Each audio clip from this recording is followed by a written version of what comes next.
13 mars 2026.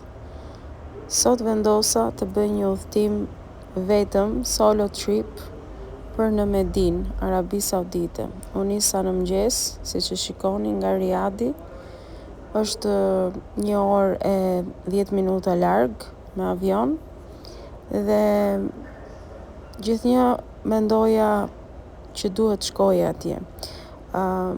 Sot bëra 10 vjet që jam rikthyer në Islam dhe ku ka më mirë se sa ta kaloj ditën e lindjes time në Medinë, në vendin e xhamisë së Profetit. Siç e shihni, erdha në aeroport për të kaluar tani mbas check-init në gate dhe ishte një ditë paksa si e zymt mëngjesi, por më pas koha u hap. Udhtimi në Medinë ishte një udhtim shumë i paqët, shumë i qetë, shumë i rehatshëm, ashtu sikurse vetë vendi. Dhe gjatë kohës që po udhtoj, gjithnjë gjithnjë në mendje kisha Profetin Muhammed, paqja qoftë mbi të, dhe mezi po prisja që të shkoja dhe t'i bëja selam. Profeti Muhammed, paqja qoftë mbi të, gjithnjë agjironte ditën e hënë dhe kur e pyetën se pse, thoshte sepse në atë ditë kam lindur. Mbërrita në Medinë dhe jam rrugës për të shkuar tek xhamia e Profetit. Më bën përshtypje rrugës malet ishin shumë të veçanta, shumë ndryshe, nuk e di, të jep një përshtypje sikur ishin grumbuj gurësh të grumbulluar, dhe e veçanta e maleve të Medinës është që ato thithin nxehtësinë dhe e përhapin në qytet. Këtu jam unë shumë emocionuar që jam duke shkuar në Medinë dhe mendoja gjithkohë se sa vite kanë kaluar dhe pikërisht në ditën e lindjes time qelloi edhe xhuma e premte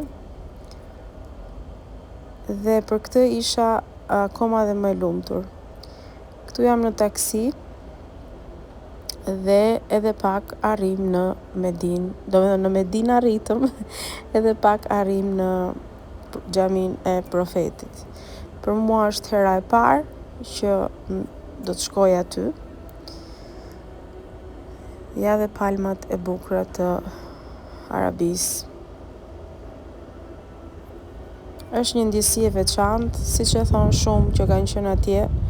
Vendi ishte shumë i qetë, kishte një klimë shumë të ngrohtë, në kuptimin të ngrohtë, jo të nxehtë, as të ftohtë, por ishte një klimë shumë pranverore.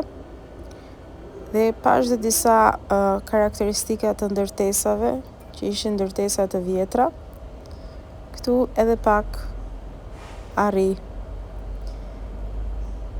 Po të shikoni në video, në momentin që jemi pranë xhamisë, sheh shumë njerëz duke ecur rrugës në drejtim të xhamisë.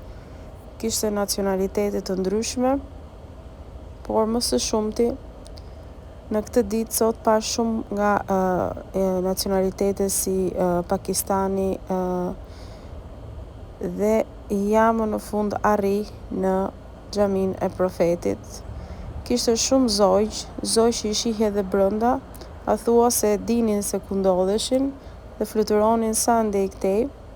Ishte, ose më saktë po flas në veten e tashme, sepse ndihem se kur jam akoma aty, bëra lutjen e hyrjes në xhami dhe këtu jam unë pas hyze në përpjekje për treguar vendin dhe ja ku ndodhem brenda xhamisë së Profetit. Bëra lutjen e drekës, lutjen për të vdekurit gjithashtu,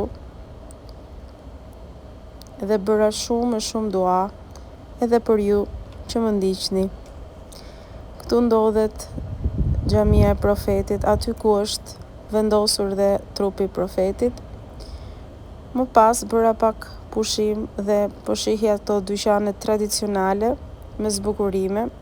Bleva 2 libra, një të haditheve, argumentet të haditheve dhe një kuran të vogël në anglisht. Arkitektura e xhamisë brenda ishte mbreslënse. Sigurisht nuk mundja të kapja shumë gjëra pasi nuk lejohet më tej të filmohet. Kishte shumë njerëz pafund sepse jemi në kohë Ramazani dhe kjo ishte dhe dita ime në Medinë dhe këtu jam duke u kthyer dhe siç e shihni edhe në avion mbas çdo nisje vendoset lutja për udhëtimin që të shkoj sa më mbar.